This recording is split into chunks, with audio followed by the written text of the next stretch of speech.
Assalamualaikum warahmatullahi wabarakatuh.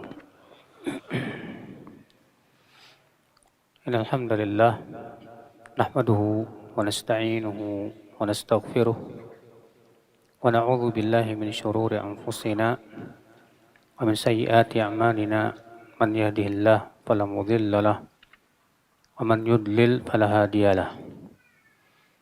Asyhadu an la ilaha illallah wahdahu la syarika lah wa asyhadu anna Muhammadan abduhu wa rasuluh.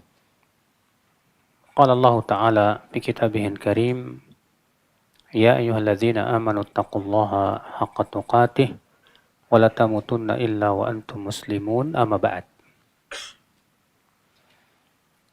Ayol ikhwah, kita melanjutkan kitab Sahih Targhib wa Tarhib. Kemarin kita sudah di hadis yang ke-10 ya. Itu hadis innamal a'malu binniyat. Dan sudah kita sebutkan kemarin syarat-syarat sah niat. Ada 4 syarat yang disepakati oleh para ulama. Yang pertama yaitu Islam. Yang kedua yaitu mumayyiz. Yang ketiga yaitu al-ilmu bil manwi, berilmu tentang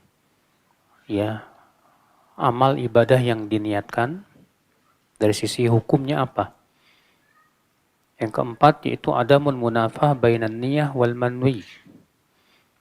Tidak, antara niat dan yang diniatkan itu tidak saling meniadakan. Kemudian kita tambahkan syarat berikutnya, syarat yang kelima, yaitu antakuna an-niyah fi bidayatil amal. Itu niat itu harus ada di permulaan amal. Nggak boleh di akhir. Artinya kalau misalnya ada orang baru niatnya pas mau salam misalnya gitu, maka ini tidak benar. Niat harus ada di awal. Ya. Yang keenam, alla tuqta'an niyyah. Itu niat tidak boleh terputus, harus ada dari awal sampai akhir. Harus ada dari awal sampai apa? Sampai akhir. Dan kemarin saya sudah berikan contoh ya. Kalau ada orang yang tidur jam 11, kemudian bangun pas jam 4 asar. Lalu ia sholat asar. Di tengah sholat baru ingat kalau dia belum sholat zuhur. Akhirnya apa yang terjadi? Dia mengubah. Di tengah sholat itu dia mengubah niatnya jadi sholat zuhur. Ya. Maka yang sah yang mana? Dua-duanya tidak sah. Kenapa? Karena dia sholat asarnya niatnya terputus. Kemudian sholat zuhurnya dia mulai dari tengah niatnya itu. Maka ya dua-duanya tidak sah. Maka wajib dia mengulang dari awal. Ya. Kemudian ada yang berhubungan dengan tasyrik fin niyah, yaitu persekutuan niat, Pak. Maksudnya persekutuan niat itu dalam satu amal ada beberapa niat. Boleh atau tidak? Ya. Amal ada yang bisa disekutukan dan ada yang tidak bisa disekutukan, Pak. Adapun yang tidak bisa disekutukan seperti sholat wajib. Tidak boleh sholat wajib misalnya Pak, Bapak niat sholat zuhur sekaligus sholat sunnah. Nggak bisa. Atau Bapak sholat 4 rakaat dengan 2 niat sekaligus zuhur dan asar, ya nggak bisa. Atau Bapak puasa Ramadan, selama puasa Ramadan sekaligus niatin puasa Senin Kemis misalnya, atau puasa Daud, nggak bisa. Iya. Kenapa? Karena ini sudah tertentu, waktunya sudah ditentukan oleh Allah Subhanahu wa taala, tidak bisa dicampur dengan yang lain. Nah, ada amal yang ternyata bisa, Pak, digabungkan. Seperti sholat sunnah. Misal Bapak misalnya wudhu, kemudian masuk masjid dengan misalnya 3 niat sekaligus. Niat yang pertama, sholat wudhu. Niat yang kedua, tahiyat masjid. Niat yang ketiga, misalnya qobliyah maghrib. Ya. Boleh tidak? Kalau pendapat imam yang 4, dan ini madhab yang 4, mengatakan boleh. Dalilnya hadis, innamal a'malu bin niyat. Dengan bentuk jamak itu. Sesungguhnya amal-amal itu dengan niat-niat. Berarti itu menunjukkan boleh ya niat yang banyak dalam satu apa? Amal. Demikian pula Ibnu Qudamah mengkiaskan dengan kalau ada orang yang berhadas, misalnya buang angin 10 kali. Kemudian buang air kecil misalnya 3 kali. Buang air besar sekali. Wudunya berapa kali, Pak? Hah? Cukup sekali. Nggak perlu misalnya buang angin 10 kali berarti wudunya 10 kali gitu. Ya. Kata Ibnu Qudamah, kalau beberapa kali hadas cukup dengan sekali wudu, di mana kita niatkan sekali wudu itu untuk beberapa kali apa? Hadas. Demikian pula kata beliau, diniatkan satu amal ibadah untuk beberapa niat. Iya. Sementara Ibnu Hazm mengatakan tidak boleh. Harus setiap amal satu niat. Dalilnya Ibnu Hazm hadis ini juga tapi dengan lafaz lain. Innamal a'malu bin niyah. Sesungguhnya amal itu dengan niyah, satu niat saja. Iya. Namun dalam hal ini saya lebih condong kepada pendapat jumhur. Ini pendapat imam madhab yang 4. Madhab Maliki, Syafi'i, Hanafi, dan Hambali. Kenapa? Karena ya secara kias sangat kuat sekali, Pak. Namun mereka mensyaratkan, syaratnya adalah yang pertama harus level, sama-sama sunnah. Nggak boleh yang satu wajib, yang satu apa? Sunnah. Yang kedua, ya Ibnu Rajab menyebutkan syarat yang kedua yaitu bukan dalam rangka mengqadha. Maka kalau dalam rangka mengqadha maka tidak boleh dicampur dengan yang lain. Allahu a'lam. Kemudian akhul Islam yang berhubungan dengan perpindahan niat. Bolehkah berpindah niat? Syekh Utsaimin rahimahullah mengatakan perpindahan niat itu tidak lepas dari beberapa keadaan. Karena ibadah itu ada ibadah yang muayyan dan ibadah yang tidak muayyan. Muayyan itu artinya tertentu, Pak. Contoh misalnya, sholat. Sholat ada sholat yang tertentu, yang terikat dengan waktu dan tempat. Dan ada sholat yang sifatnya mutlak, tidak terikat dengan waktu dan tempat. Contoh misalnya sholat yang terikat, apa Pak? Sholat sunnah rawatib, sholat tahiyat masjid, ya, sholat duha, sholat tahajud. Nah, sekarang kalau misalnya kita pindah nih Pak. Kata Syekh Utsaimin di sini ada beberapa keadaan. Keadaan yang pertama, berpindah dari sholat yang muayyan ke sholat yang muayyan. Berpindah dari sholat yang sudah tertentu kepada sholat yang apa? Sudah tertentu, Pak. Ya. Maka ini ada beberapa keadaan. Perpindahan dari sholat wajib ke sholat sunnah. Antum misalnya sedang sholat wajib nih. Iya. Kemudian langsung berpindah niat, oh saya mau sholat sunnah aja deh. Maka kata Syekh Utsaimin tidak sah. Kecuali dalam keadaan darurat. Kapan? Yaitu ketika kita sedang sholat subuh sendirian, misalnya di masjid nih, ya dia yang adzan, dia yang qomat, dia sholat sendirian misalnya. Pas sedang sholat sendirian, tiba-tiba ada beberapa orang datang, kemudian mereka mengadakan sholat berjamaah. Kita pengen dapat sholat berjamaah dong. Maka kata Syekh Sulaiman Ar-Ruhaili, saat itu boleh kita batalkan sholat wajib kita dengan cara berpindah niat ke sholat sunnah dulu. Baru kemudian kita batalkan. Iya. Supaya apa? Supaya menghindari, ya, karena kan ibadah yang wajib pada asalnya tidak boleh dibatalkan. Ya. Karena ini Kak, sifatnya adalah untuk sebuah perkara yang sangat dibutuhkan, berpindah kepada yang lebih baik, maka saat itu kata Syekh Sulaiman Ar-Ruhaili nggak apa-apa, tapi niat berpindah dulu dari wajib kepada apa? Sunnah. Adapun pada asalnya berpindah dari wajib ke sunnah itu nggak boleh, Pak. Demikian pula berpindah dari sunnah ke wajib, ini pun tidak sah. Antum misalnya sholat sunnah sendirian, Allahu Akbar. Tahu-tahu ada yang nepuk, jadi imam. Akhirnya antum jadi imam, terus antum langsung berpindah niat.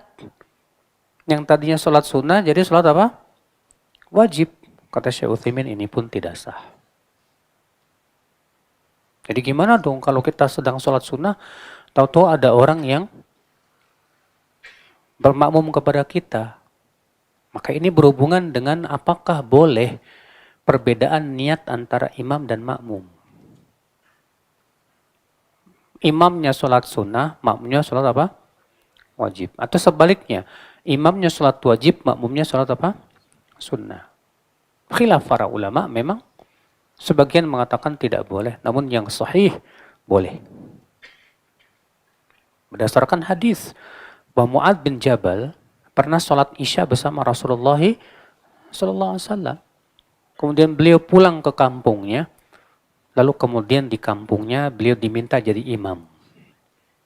Sholat isya. Maka Mu'adz pun mengimami. Ya. Mu'adz niatnya apa? Sunnah. Kaumnya niatnya apa?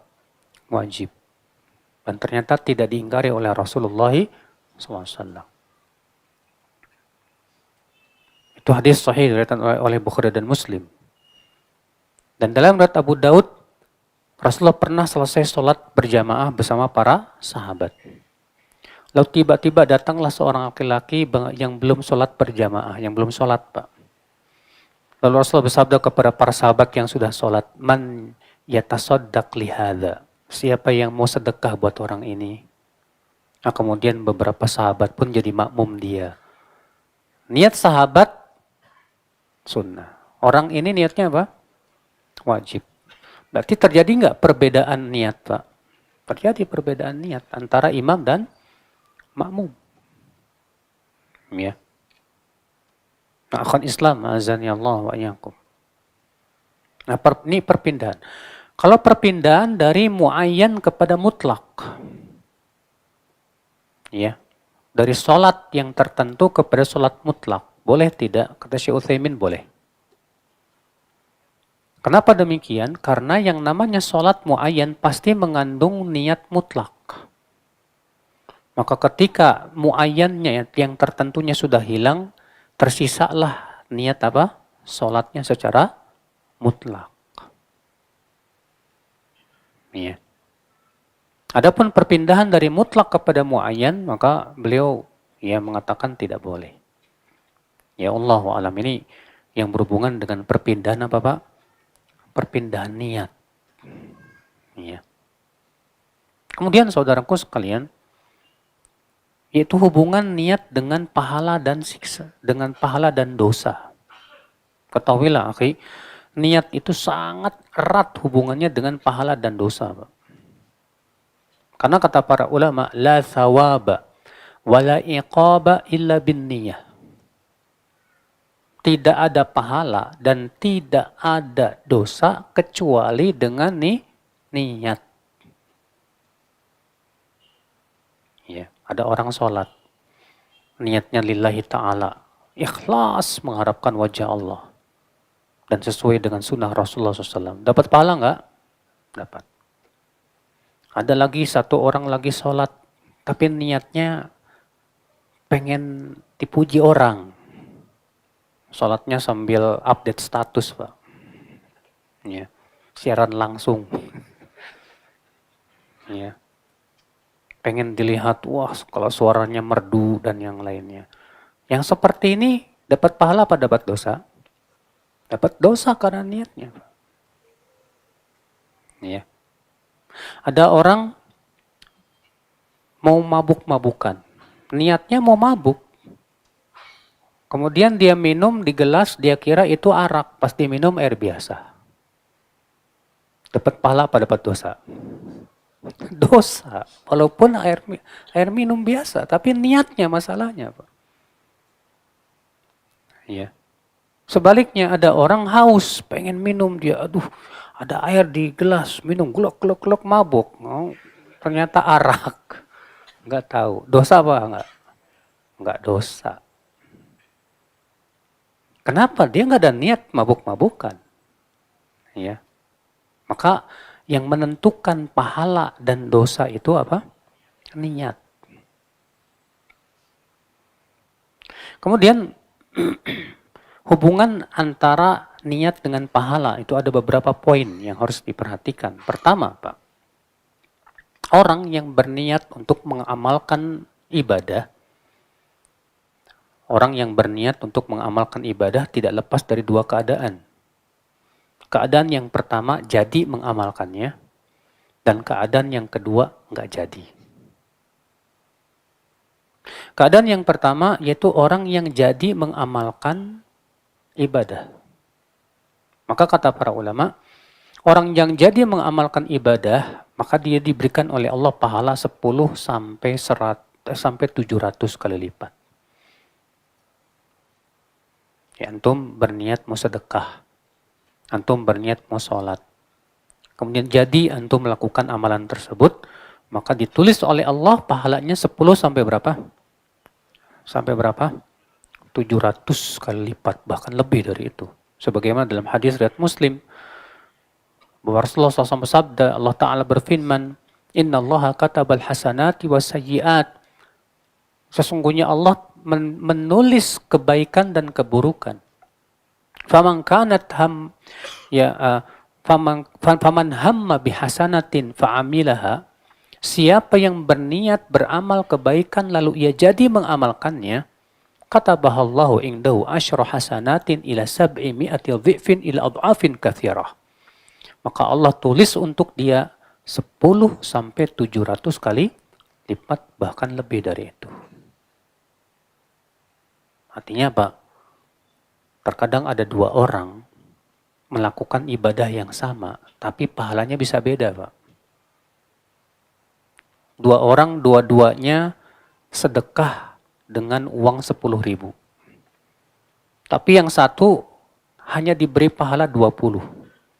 Yang satu diberi oleh pahala 700.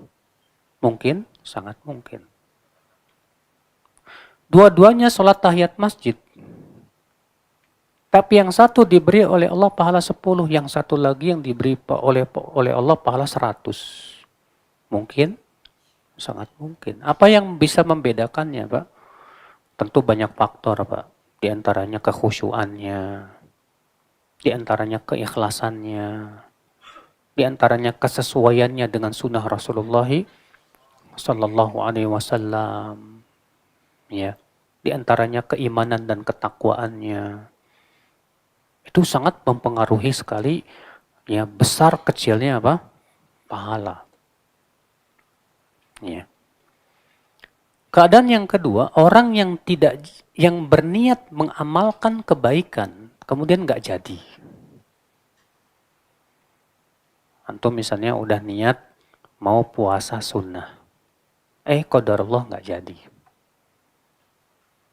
Maka ini ada beberapa keadaan. Keadaan yang pertama, dia punya kebiasaan mengamalkan ibadah tersebut. Rutin dia. Dan dia tinggalkan itu karena ada uzur yang syar'i. Antum misalnya punya kebiasaan puasa Senin apa? Kamis, rutin Senin Kamis. Qadarullah misalnya pas mau puasa sakit nggak bisa, ya, puasa. Maka yang seperti ini, akhwal Islam, yang punya kebiasaan dan rutinitas ini, Kalau ia tinggalkan karena ada udzur syar'i tersebut, maka tetap dapat pahala sempurna. Seperti dia tidak sakit. Ini berdasarkan hadis riwayat Bukhari ya. Bahwa Nabi SAW bersabda, "Idza maridal 'abdu aw safara, kutiba lahu min salatihi ma kana muqiman sahihan." Apabila seorang hamba sakit atau safar bepergian jauh, maka ditulis sholatnya seperti tidak sakit dan tidak safar. Lihat ya, orang yang sakit, orang yang sedang safar, karena dia ada udzur yang sifatnya apa? Syar'i, ternyata ditulis sholatnya itu seperti dia tidak sakit dan tidak safar. Sempurna Pak, Masya Allah. Nah inilah rahasianya kenapa sih sangat dianjurkan kita untuk merutinkan amal.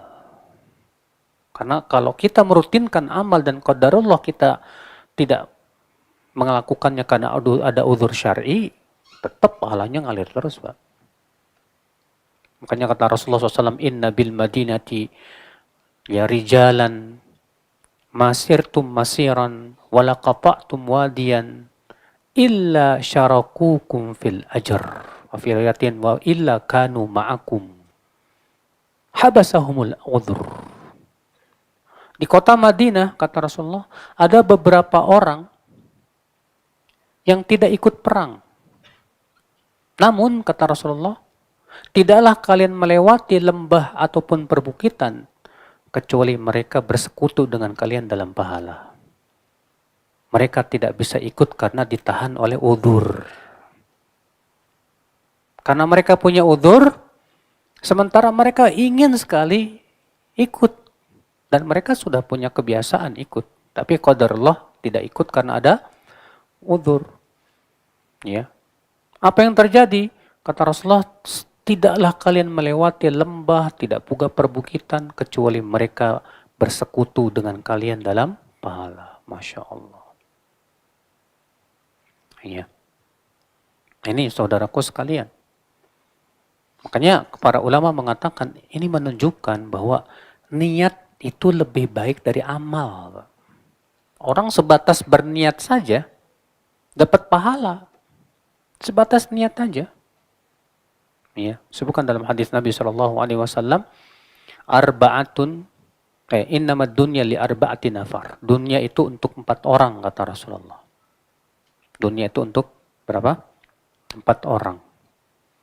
Yang pertama, abdun ruziqa ilman wa malan. Seorang hamba yang diberikan oleh Allah rezeki, ilmu, dan harta. Sudah dia berilmu, sudah gitu dia kaya. Lalu dengan ilmunya ia bertakwa kepada Allah. Ia sambung silaturahimnya. Dan ia keluarkan ya hak hartanya untuk diberikan ke fakir miskin. Kata Rasulullah apa? Fahuwa bi afdalil manazil. Maka orang ini yang paling tinggi derajatnya di sisi Allah. Yang kedua kata Rasulullah, abdun ruziqa ilman walam yurzaq mal.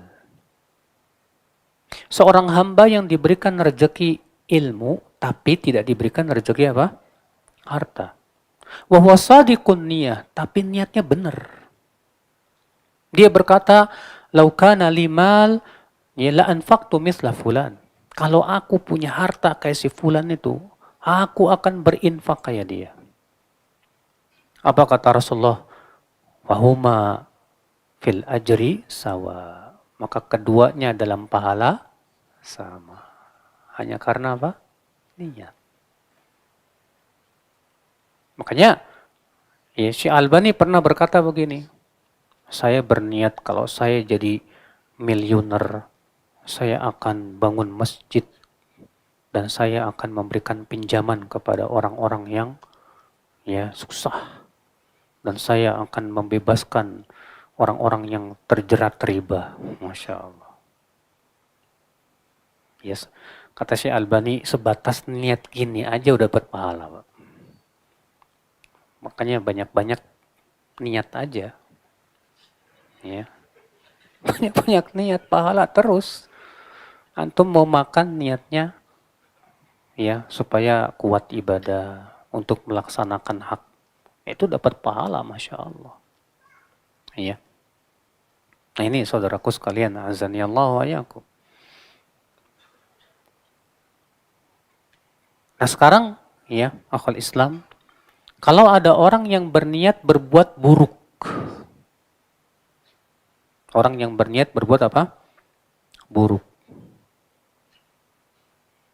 Pun juga tidak lepas dari dua keadaan tadi. Keadaan yang pertama jadi melakukannya, yang keadaan yang kedua tidak jadi. Kalau dia jadi melakukannya, maka dia diberikan dosa satu saja. Beda dengan amal ibadah. Kalau amal ibadah diberikan pahala 10 sampai 700. Kalau dosa diberikan oleh Allah pahala apa dosa? Satu aja udah. Sesuai dengan besar kecilnya dosa. Iya. Itu pun dalam hadis disebutkan yang dihasankan oleh Syekh Al-Albani rahimahullah ya bahwa apabila seorang hamba berbuat dosa, Allah menyuruh malaikat pencatat amal untuk menahan sampai 3 jam atau 6 jam, saya lupa. Situs saat 6 jam ya. Ditunggu dia taubat apa enggak. Kalau dia taubat, dihapus. Enggak jadi dicatat, Pak. Kalau dia tidak bertaubat, baru dicatat. Subhanallah, kasih sayang Allah kepada kita. Ya. Kalau ternyata dia tidak jadi mengamalkan, ini ada dua keadaan, Pak. Orang yang tidak jadi mengamalkan dosa, udah niat pengen berbuat dosa, nggak jadi. Maka ini ada dua keadaan. Keadaan yang pertama, dia tinggalkan karena Allah. Maka ini dapat pahala. Sebagaimana Rasulullah bersabda demikian. Man hamma bisayyi'atin falam ya'malha katabahallahu indahu hasanah kamilah. Siapa yang berniat berbuat buruk lalu ia tidak jadi mengamalkannya, maka Allah tuliskan untuk dia satu kebaikan yang sempurna. Masya Allah. Ini karena dia tinggalkan karena Allah. Adapun kalau dia tinggalkan dosa itu bukan karena Allah, ya, maka dilihat. Kalau dia hanya sebatas pikiran aja, terlintas, pengen berbuat dosa, kemudian dia, ya dia lemparkan begitu saja tidak mau. Maka yang seperti ini tidak dicatat apa-apa.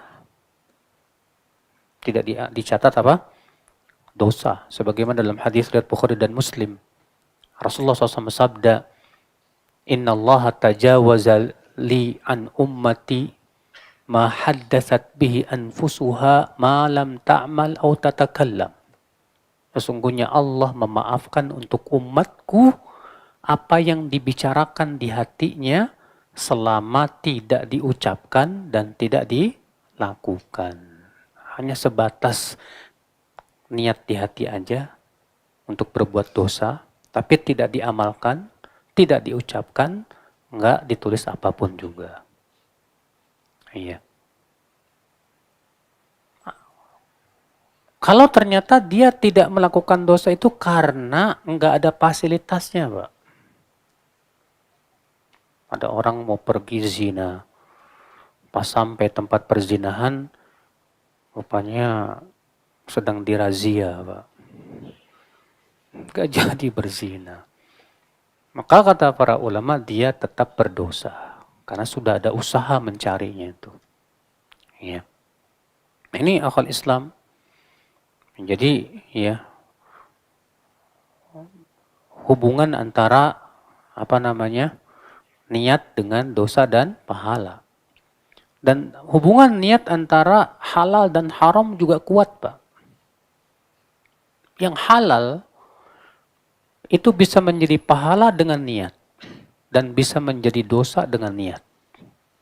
Sebagaimana sudah kita sebutkan contohnya tadi.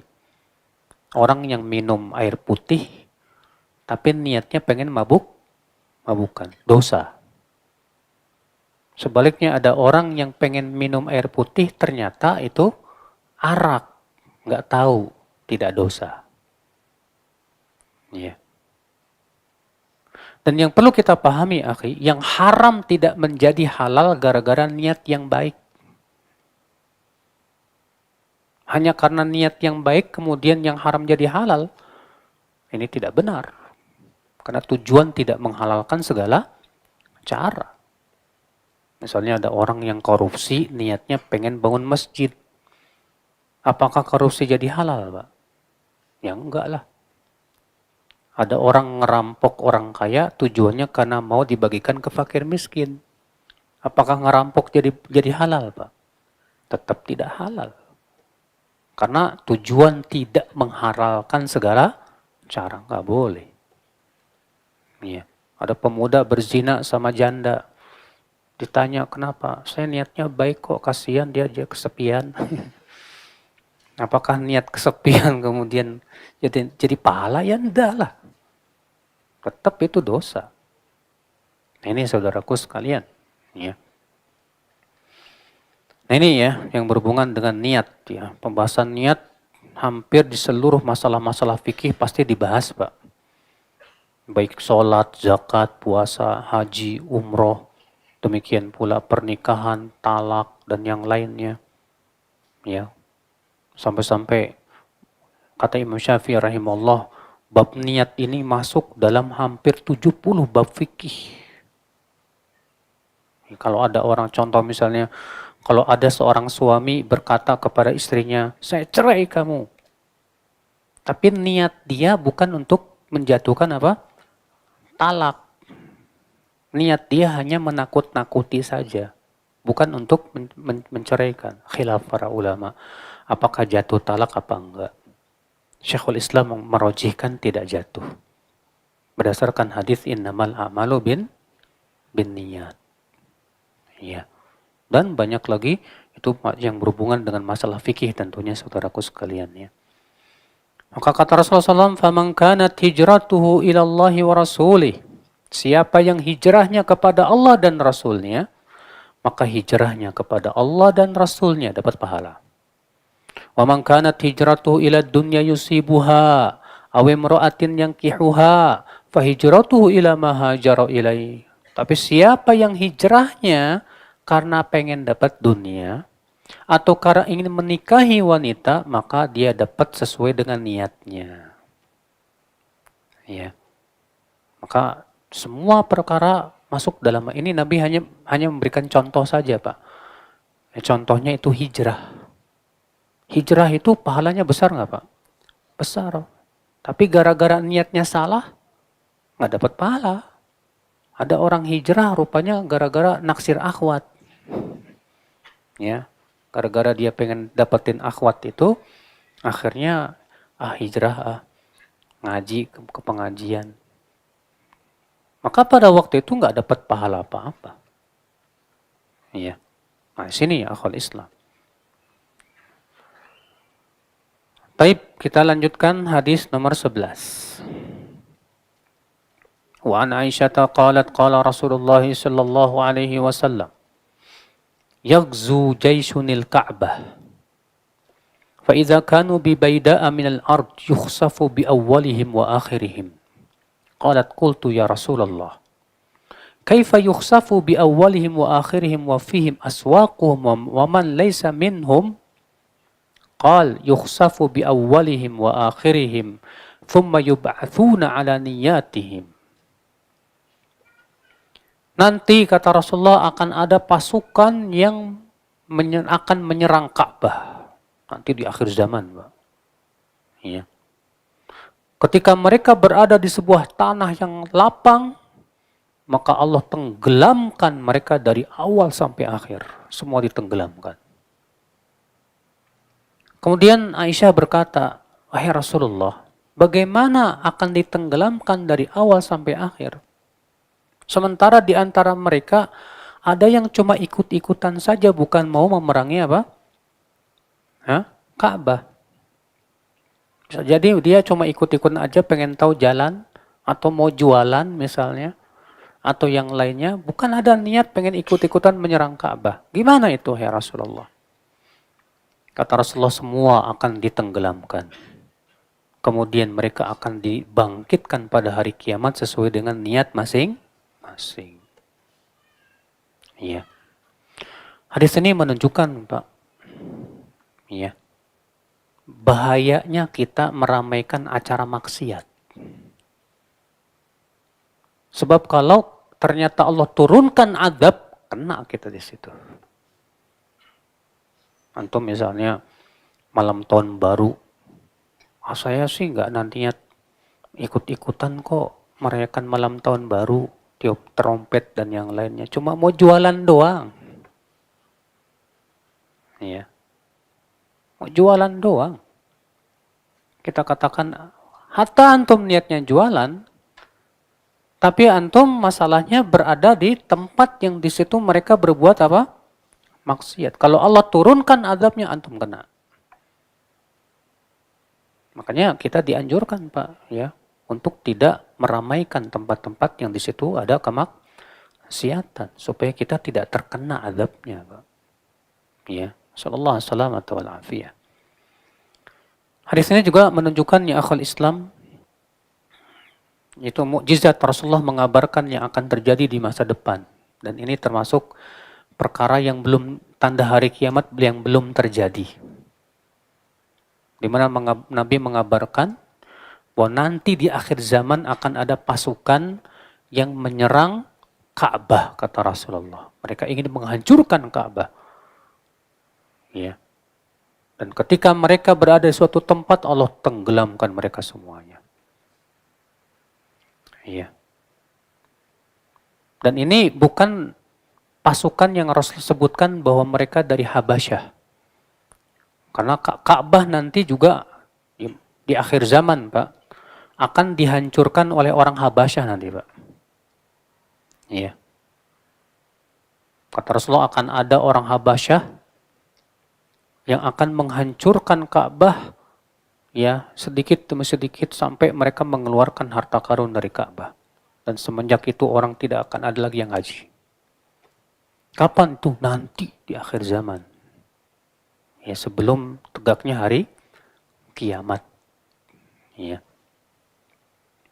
Hadis ini juga menunjukkan akal Islam bahwa niat sangat menentukan.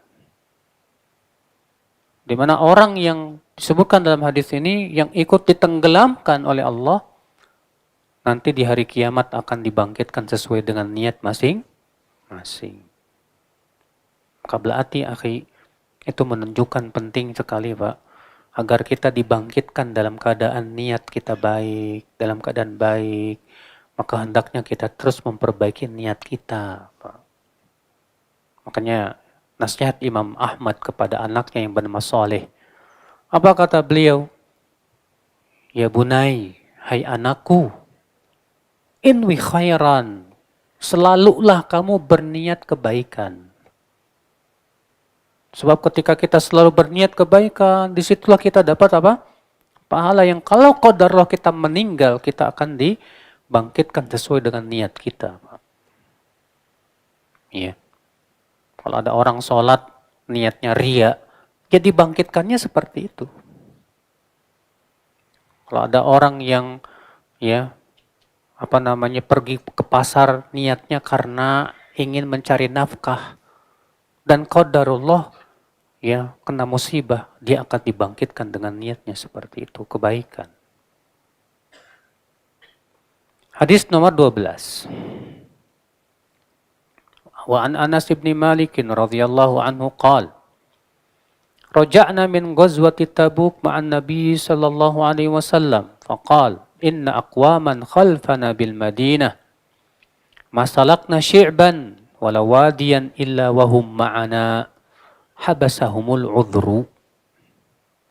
Rawahul Bukhari wa Abu Daud wa lafdhuhu anna an-nabiy sallallahu alaihi wasallam qala laqad taraktukum bil madinati aqwaman ma sirtum masiran wala anfaqtum min nafaqah wala qata'tum min wadin illa wa hum ma'akum. Qalu ya Rasulullah wa kaifa yakununa ma'ana wa hum bil Madinah? Qal habasahumul marad. Dari Anas bin Malik, semoga Allah meridainya, Ia berkata, kami pulang dari perang Tabuk bersama Nabi Shallallahu Alaihi Wasallam. Maka beliau bersabda, sesungguhnya ada beberapa orang di belakang kita di kota Madinah sana. Tidaklah kita melewati lembah, tidak pula bukit, kecuali mereka bersama kita. Mereka tertahan oleh uzur. Dikeluarkan Imam Bukhari dan Abu Daud dan lafadznya bahwa Nabi SAW bersabda, sungguh kalian telah meninggalkan di kota Madinah beberapa orang yang tidaklah kalian melewati sebuah perjalanan, tidak pula kalian berinfak dengan sebuah infak, tidak pula kalian melewati lembah kecuali mereka bersama kalian. Maka mereka berkata, ya Rasulullah, bagaimana mereka bersama kita padahal mereka di Madinah? Kata Rasulullah, mereka tertahan oleh sakit. Ya. Artinya mereka terus dapat pahalanya terus, Masya Allah. Dan ini menunjukkan, sudah kita sebutkan tadi Bapak sekalian, penting sekali dalam masalah ini, niat. Ya. Kalau antum niat pengen mati syahid dengan penuh kejujuran, Mbak. Dan qadarullah, antum matinya di atas kasur, tetap Allah akan tuliskan antum mati syahid. Iya. Sahih, dan harusnya sahih dalam masalah ini. Maka dari itu, akhi, sekali lagi penting. Ya, kita senantiasa berniat kebaikan dari setiap perbuatan kita, amalan kita. Karena seorang mukmin tuh pengen, Mbak, setiap aktivitasnya itu bernilai pahala. Dia pengen makannya jadi pahala, minumnya jadi pahala, olahraganya jadi pahala. Dia pengen tidurnya jadi apa? Pahala, Masya Allah. Kata Rasulullah SAW, idza namal abdu, apabila seorang hamba tidur, wa nawa an yatahajjad, dan dia sudah berniat untuk tahajud. Ya. Faghalabathu ainah, tapi ketiduran sampai subuh. Apa kata Rasulullah? Kataballahu lahu ma nawa. Tetap Allah catat niatnya itu. Wa kana naumuhu lahu sadaqah, dan tidurnya jadi sedekah buat dia, Masya Allah. Hanya karena antum tidur niatnya mau apa? Mau tahajud. Nanti malam saya mau tahajud. Qadarullah bangunnya pas adzan subuh. Padahal udah niat pengen apa? Tahajud. Ternyata tetap ditulis pahala itu sempurna buat antum. Yang kedua, tidurnya kita jadi apa? Sedekah. Masya Allah.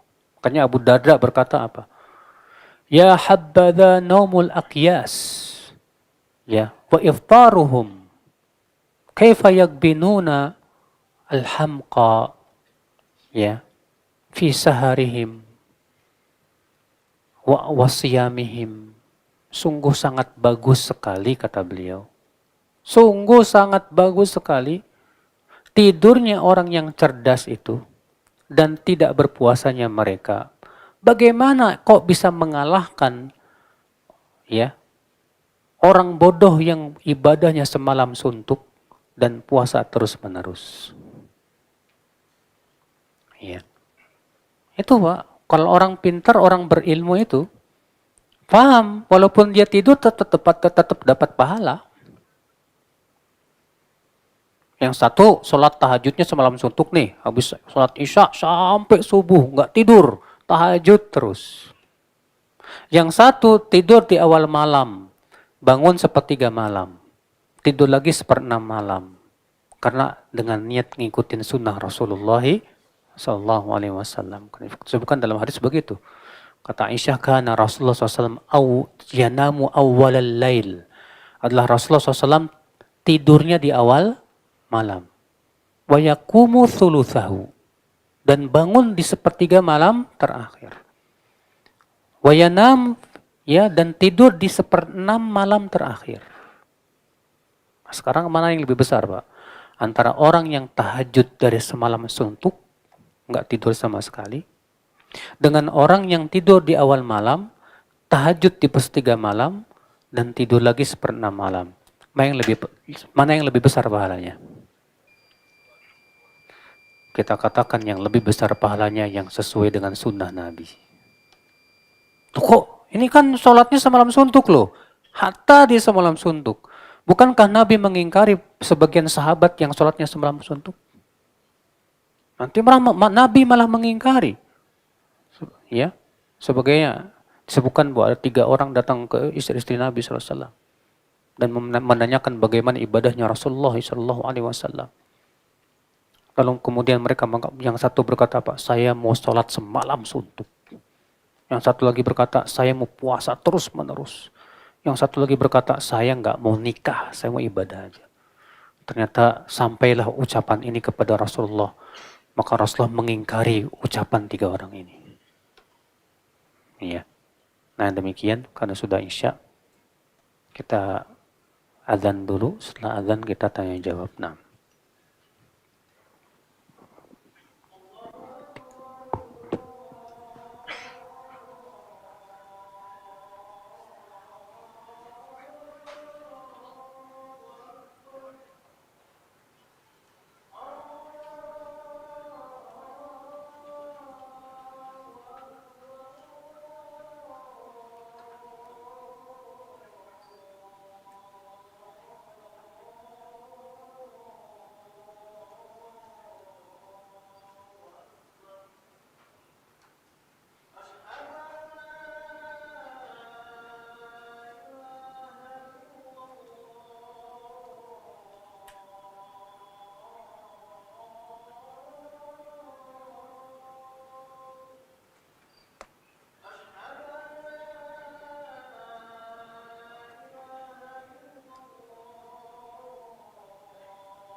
Pertanyaan pertama, seperti yang disampaikan Ustadz tadi, kalau sudah sholat wajib kemudian diminta jadi imam sholat wajib lagi, sedangkan sholat sunnah 2 rakaat salam, Apakah yang imam setelah sholat berhenti, salam berhenti, kemudian makmum melanjutkan lagi? Enggak. Kalau antum misalnya sudah sholat, wajib. Kemudian antum pulang dan diminta jadi imam. Misalnya sholat maghrib atau sholat isya. Tetap antum sholatnya 4 rakaat. Seperti halnya sholat isya, tapi niatnya apa? Sunnah. Ya. Kalau saya selalu ikut kajian, tetapi suatu hari saya berhalangan, apakah saya tetap dapat pahala? Sudah kita jelaskan. Bahwa orang yang punya rutinitas dalam amal, kemudian dia tinggalkan karena ada halangan, tetap dapat pahala yang sempurna. Ya.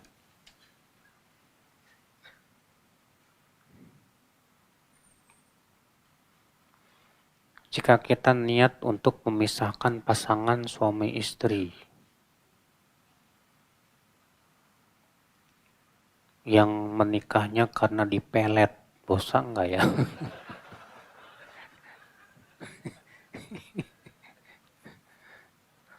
Ya antum, ya ruqyah aja dulu.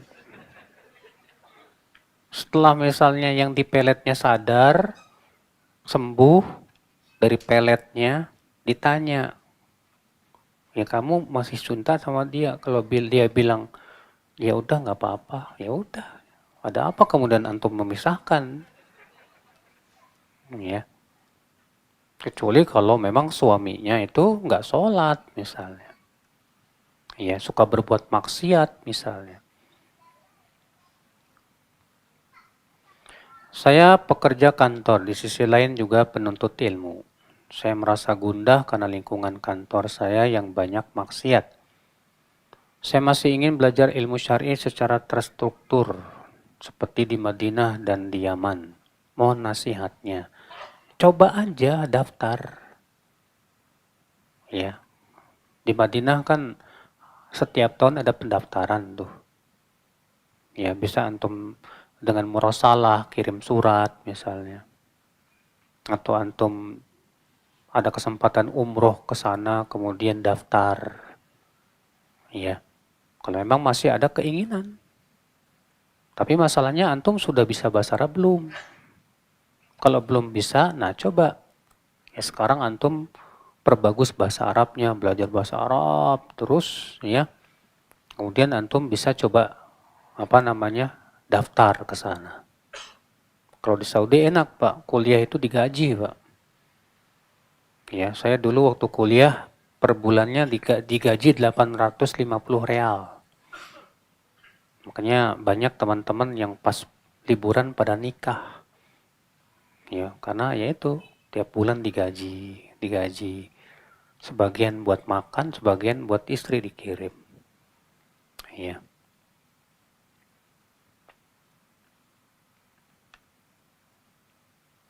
Tentang hadis innamal a'malu binniyat.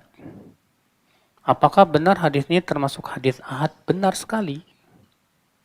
Bahkan kata para ulama, ini hadisnya gorib. Karena hadis ahad itu ada 3 macam. Ya, yang pertama masyhur, yang kedua aziz, yang ketiga gorib. Apa itu hadis masyhur? Yaitu yang diriwayatkan oleh 3 perawi atau lebih selama tidak sampai derajat mutawatir. Apa itu aziz? Aziz itu hadis yang diriwayatkan oleh 2 perawi. Apa itu gharib? Yaitu hadis yang diriwayatkan oleh 1 perawi saja. Dan hadis ini tidak ada yang meriwayatkan dari kalangan sahabat kecuali 1 sahabat saja. Siapa? Umar ibn Khattab. Dan ternyata tidak ada yang meriwayatkan dari Umar kecuali 1 tabi'in saja. Siapa dia? Alqamah bin Waqqas al-Laythi. Dan ternyata tidak ada yang meriwayatkan dari Alqamah kecuali satu orang saja. Siapa namanya? Muhammad bin Ibrahim At-Taimi.